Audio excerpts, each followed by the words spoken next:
In northern Arizona is some of the most beautiful country in the United States.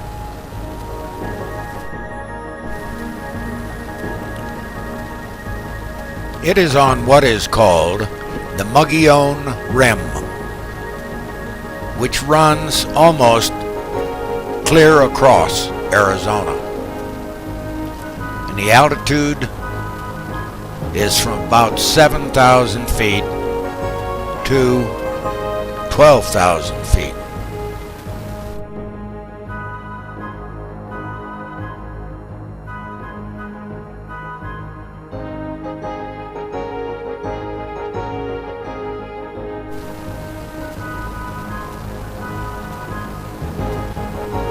The word Mogollon means the Mogollon people, which were the ancient tribes that lived in this area hundreds of years ago.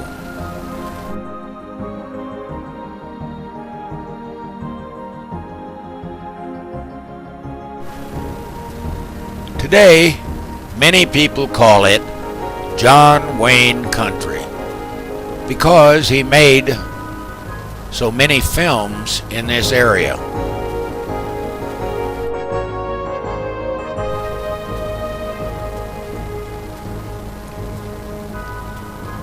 And because one of the two ranches that he had in Arizona is in this part of the country, in what is called the White Mountains.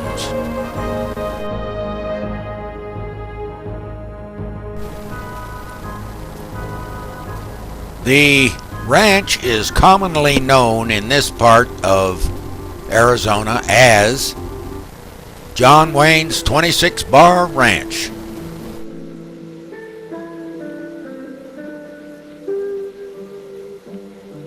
A trip to the 26 Bar Ranch in eastern Arizona.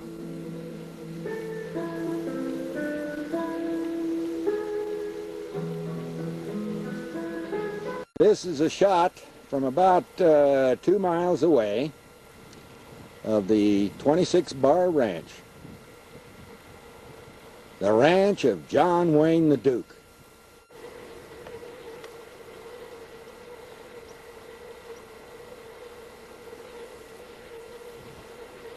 That was the main ranch house. Now we have the guest house.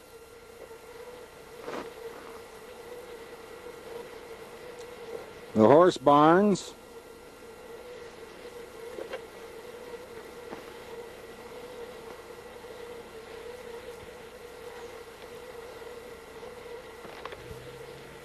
And of course, in back of the barns, the guest houses, and the main house is all 26 Bar Ranch.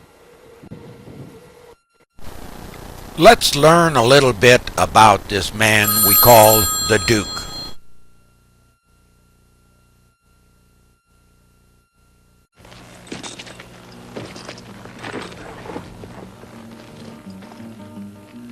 Caramba, somebody stole my caballo. Don't I know you from some place? John Wayne got his start in films in the late 1920s and early 1930s. He was in what were called B westerns.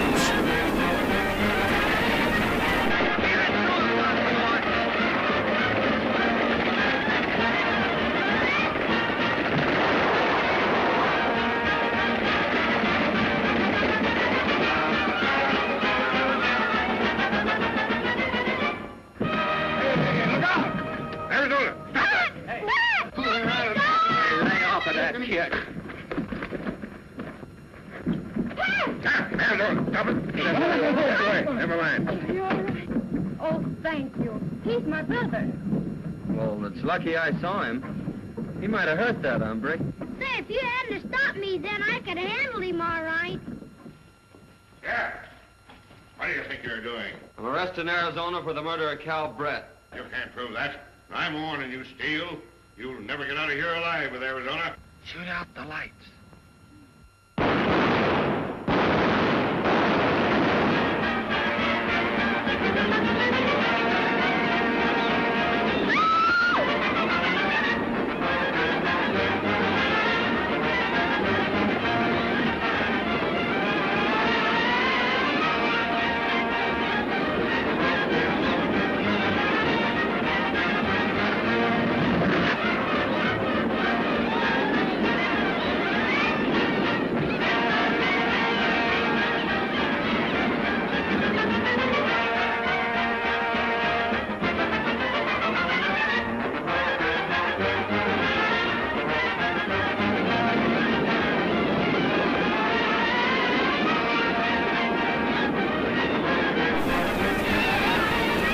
This went on for many years until finally in 1939, the famous movie producer and director John Ford asked him to play the part of the Ringo Kid in the classic movie Stagecoach. This would make John Wayne one of the most famous movie stars of all time. He would go on to make many Western films in northern Arizona, starting out with The Angel and the Bad Man, Fort Apache, She Wore a Yellow Ribbon, and Rio Grande done in Moab, Utah.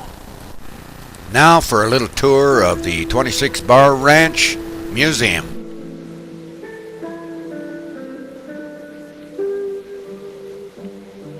A trip to the 26 Bar Ranch in eastern Arizona.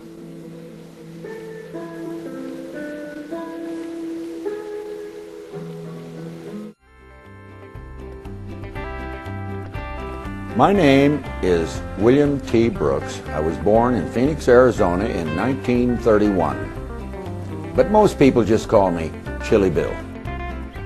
They'd call me Chili Bill because back in the 1960s, I won the Universal Chili Society World Championship. Well, the first thing I'm going to show you here now is Duke's Parade Saddle. Now, I'm told that he rode this in the Rose Bowl Parade, and then every year in Eager, Springerville, two little towns out in the middle of nowhere in eastern Arizona, he would be the Grand Marshal of the parade over there. And here's these two little dinky towns and John Wayne riding as the Grand Marshal. You guys remember the film Rio Bravo?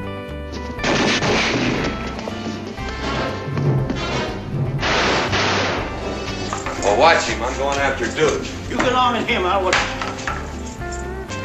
Well, here's Stumpy's shotgun. And right down below it is Stumpy's jug. Now we move on over here, and you'll see one of Duke's hats back here. And then, remember the film True Grit, when he says, Fill your hand, you son of a bitch! and he spins his rifle, and then they charge each other and all the shooting starts? That's it. Rooster Cogburn's Winchester rifle. Now, over here, you'll see his Republic cap that, all the actors in those days of whatever company they were working for would always put on their cap, and it says Republic. Then down just below that is Duke on a fishing trip to Central America. A lot of people don't know that Duke owned an island down off the coast of Panama. This picture here of Duke with the two sailfish that he was so proud of. And if you'll notice, he's got on shorts, and all the women that come in, they say, my goodness, he's got good-looking legs. Any woman would be proud to have those legs. Then, if you look right up here, you'll see one of Duke's pistols. And on the butt of the pistol, you'll see JW branded in it. Then right over from that, you'll see John Wayne, cartridge box. Now you know you've really made it when they put your picture and your name on a cartridge box. But these were the cartridges for this commemorative rifle that is right over here. And you can see right here where it says John Wayne Commemorative. And this was given to him by the Winchester Company or Corporation. Right up, you've got a deputy show badge of his, and you have the gold medal that was given to him by the Congress of the United States. Now, Maureen O'Hara and Elizabeth Taylor went before the Congress and got this gold medal for him because up till that time, there was only a handful of non-military type people or presidents that had one of these. Duke became one of them. Next to that is a pair of Duke's chaps, or in Spanish, chapaderos, and they looked pretty good size, but they only hit him about where his calves were at because he was such a tall man. Now right next to that is a rieta. Now rieta is a Mexican rope, and it's braided from rawhide. Now, next to that is a statue that was given to him by the Hopi Indian tribe because of all the good things that he did for the Native Americans. When the movie companies would move in, Duke always shared all the money with them and really got them out of some bad straits. Next to that is one of his bullwhips. Now, this is a long bullwhip. This one's 12 foot long, quite a bit longer than the ones that you normally see. Then next to that, you're going to see one of Duke's hats. Now this hat, I am told, is the one that was worn in The Cowboys. Now The Cowboys, of course, was a very sad movie because poor old Duke got killed off in the end of it. And he would put on different hat bands, you know, for different movies. You can see how worn it is right there in front where he used to grab the hat. Well, that's it. You've all heard about Red River.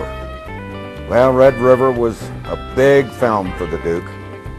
And here is the buckle, Red River D.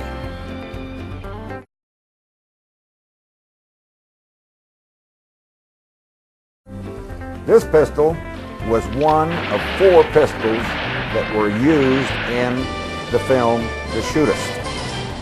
Now, The Shootist was his last film.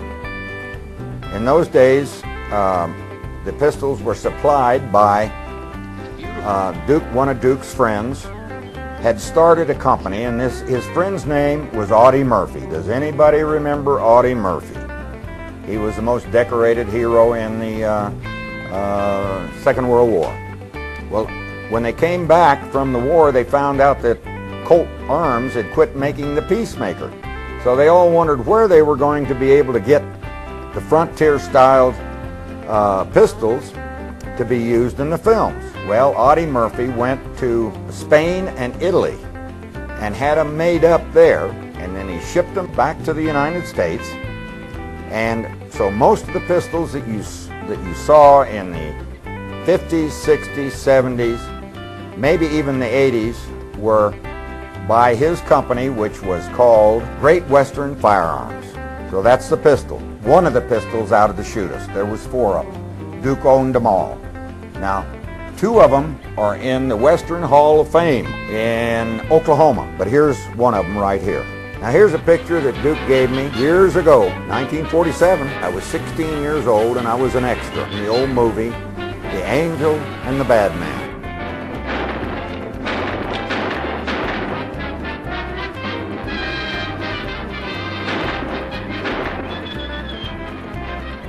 Down in the corner, you can see where it says, "Thanks, Bill," and then he signed it, Duke.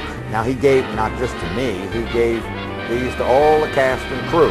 We were just young kids, and that's how we made our money in the summer. We went north to get into the movies. Right down here, you'll see Duke's favorite drink, and that is called Salsa Commemorativa Tequila. And it's a very special tequila in that it's the best one that Salsa makes. In those old days, it cost $28 a bottle. I wouldn't even want to think what it would cost today. Then you'll look down here and you'll see this Civil War pistol. This was one of his prized possessions because it's a real Civil War pistol. 1851 was when that was made. And then up here you'll see a pair of Duke's boots. Now, Duke had very small feet for as large a man as he was. Remember, he was 6'4", and if he wore 2-inch heels, he was 6'6", and he only wore a 10.5D boot. So what they used to do, they'd put size 12s on him, then they would stuff the toes of the boots with toilet paper so that his feet would match the rest of his body in the films. Then down below those, you'll see a picture of two of Duke's young children, Ethan, and I think that's Arisa in the middle, and then his secretary and sweetheart for the last 7 years of his life, Pat Stacy. Then of course there's Duke, and then there's old Chili Bill right there. I was picking him up, and this picture was taken in the backyard of his house there in Newport Beach. We were picking him up to take him over to the ranch. As we move on around here on this side, you'll see Ward Bond's shotgun. If you'll remember, Ward Bond was in a lot of his movies, and one of his best friends, and this is Ward Bond's shotgun. Down here are a bunch of his branding irons. Then over here you'll see the clacker board. You can read on here where it says The Shootist. The director was Siegel. This was scene 1, take 1 in 1976. Of course, up here above it is the saddle from The Shootist. Now, if you look closely, right underneath there you'll see where it says J.B. Books. Well, J.B. Books was the part that the Duke played in this film of his, which was the last of his films. And one other thing here, when we finish this little tour, is the fact that if you look over on this wall, well, I got a call from a famous artist in London, England, and his name was Graham Liggett. And he said that he wanted to do a picture of John Wayne in Monument Valley, but he had never been to the United States, and he wondered if I could send him some pictures of Monument Valley. So I did. A few months later, this picture arrived at my house from London, England, and I opened it up, and lo and behold, it was a beautiful picture of John Wayne in Monument Valley, standing with his horse between what is called the mittens. But in the picture also was Chili Bill on his horse. So here we had John Wayne on Old Dollar and Chili Bill on his horse, Silver. So that's the story of Duke and me and how this collection came to be.